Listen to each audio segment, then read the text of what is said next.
मायका आया ससुराल।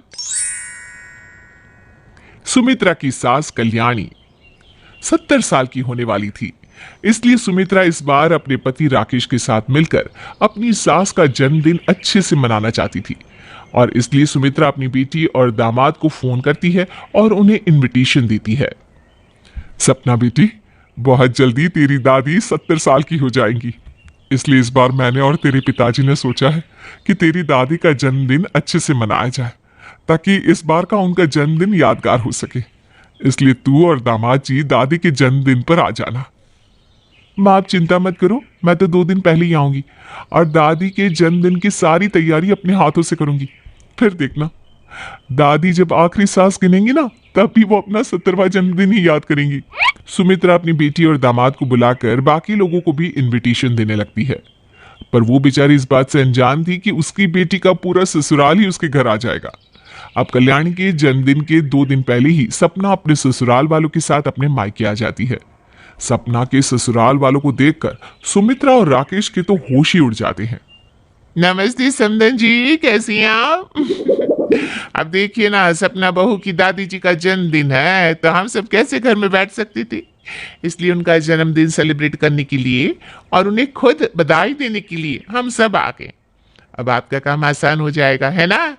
हाँ हाँ, आपने बिल्कुल सही कहा समदन जी, पर आप सबने आने से पहले बताया नहीं।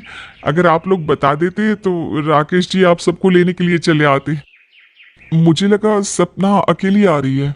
समदन जी, आपकी बेटी दामाद तो अकेले ही आ रहे थे, पर जब हमें पता चला कि दादी जी का जन्मदिन है, तो हमने सोचा क्यों ना उनके 70वें जन्मदिन को यादगार बनाया जाए, इसलिए हम सब भी आ गए। सपना का पूरा ससुराल सुमित्रा के घर आकर बहुत खुश था, पर शायद सुमित्रा अपनी बेटी के ससुराल वालों को देखकर खुश नहीं थी, क्योंकि सपना का पूरा ससुराल अचानक से जो सुमित्रा के घर आ गया था। पर बेचारी सुमित्रा कर भी क्या सकती थी। अब घर में आए मेहमानों की वजह से सुमित्रा का छोटा घर भर जाता है, जिस वजह से सुमित्रा को काफी परेशानियों को झेलना पड़ता है।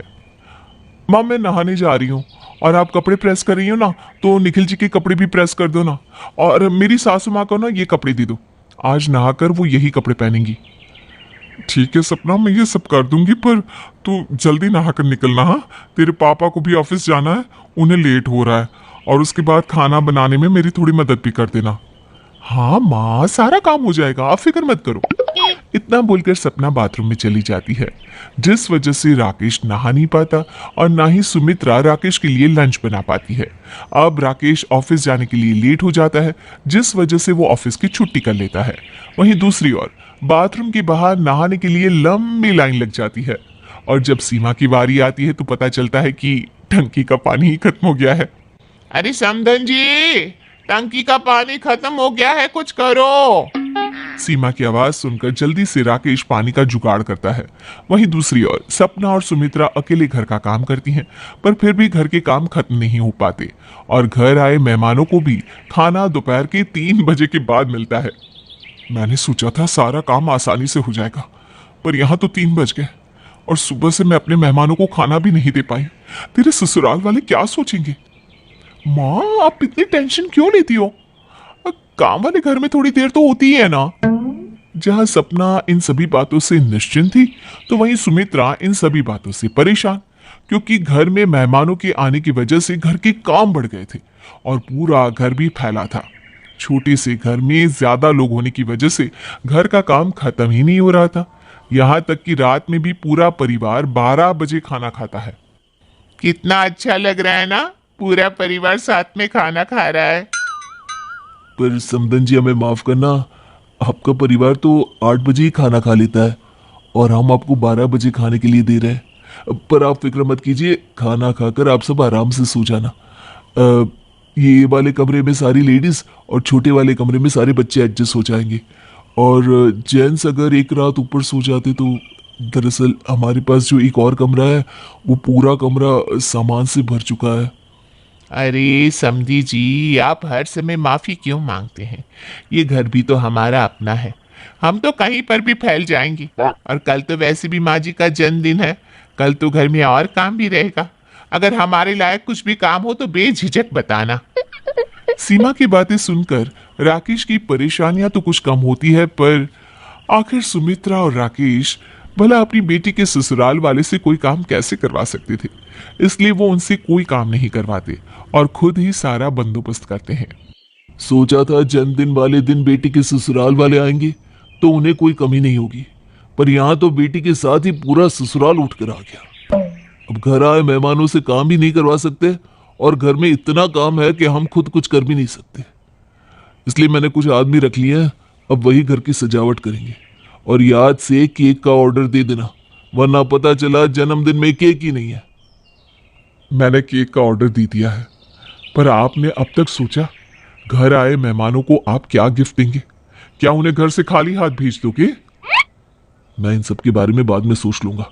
कल माँ का जन्मदिन है, तुम उस पर फोकस करो। कोई गलती नहीं होनी चाहिए। कल बहुत सारे मेहमान आएंगे। अरे बेटा, क्या जरूरत थी मुझ बुढ़िया का जन्मदिन इतने धूमधाम से मनाने की। ऐसे ही मैं बीमार रहती हूँ। कहीं ऐसा ना हो कि मोमबत्ती बुझते बुझते मेरी सांसें ही बंद हो जाए। अरे माँ जी, आप ऐसा क्यों कहती हैं? आप जानती है ना, सपना का बचपन से सपना था कि वो आपका 70वां जन्मदिन मनाएगी। अगर हम नहीं मानते ना तो आपकी पोती सेलिब्रेट करती, और वो तो रिश्तेदारों के साथ दोस्त यार और मोहल्ले वालों को भी बुला लेती। पर बहू, घर में इतने सारे मेहमान हैं, कोई काम सही से नहीं हो रहा। कहीं ऐसा ना हो कि हमारी वजह से ससुराल जाकर मेरी पोती को सुनना पड़े कि हमने उन्हें समय पर खाना नहीं दिया, सही से उनका ख्याल नहीं रखा। अपनी सास की बातें सुनकर सुमित्रा की परेशानी और बढ़ जाती है, पर उससे भी बड़ी समस्या उसके सामने इस समय ये थी कि रात को कल्याणी का जन्मदिन था और घर में पहले से ही मेहमान थे। खैर, जैसे तैसे पूरा दिन बीत जाता है और रात को बहुत अच्छे से कल्याणी का जन्मदिन मनाया जाता है। कल्याणी अपना 70वां जन्मदिन का केक काटती है और बर्थडे सेलिब्रेशन खत्म होता है। अब अगले ही दिन सपना अपने ससुराल वालों के साथ अपने ससुराल के लिए निकलने लगती है, पर उससे पहले राकेश और सुमित्रा अपनी बेटी के ससुराल वालों के सामने हाथ जोड़कर उनसे माफी मांगते हैं। हमें माफ कर दीजिएगा अगर हमसे कोई गलती हुई हो तो। हमने पूरी कोशिश की कि आपको कोई प्रॉब्लम ना हो। हाँ समधन जी, हमसे जो भी गलतियां हुई है उसके लिए हमें माफ कर दीजिए, और ये हमारी तरफ से कुछ तोहफे हैं, इन्हें स्वीकार कर लीजिए। हमारी वजह से आपको बहुत दिक्कतों का सामना करना पड़ा, जैसे नहाते टाइम पानी का खत्म हो जाना, बाथरूम खाली न रहना, खाना लेट से मिलना और हमारी वजह से छत पर सोना। अरे समदन जी, ये आप दोनों क्या कर रहे हैं? माफी मांगकर हमें छोटा तो मत कीजिए। इनफैक्ट हमें तो यहाँ आकर बहुत मजा आया। हमने तो यहाँ आकर हर एक मोमेंट को खोलकर जिया है। ये दिन सिर्फ माँ जी के लिए ही यादगार नहीं है, बल्कि हमारे लिए भी है। और माफी आपको नहीं, हमें मांगनी चाहिए। बिना सोचे समझे हम सभी अपना सामान उठाकर जो आपके घर में आ गए, वो भी बिना बताए। इसलिए हमारी वजह से आपको जो परेशानी हुई, आप हमें उसके लिए माफ कीजिए। सीमा की बातें सुनकर सुमित्रा और राकेश के मन से सारा बोझ खत्म हो जाता है और वो अपने घर आए मेहमानों को अच्छे से विदा करते हैं।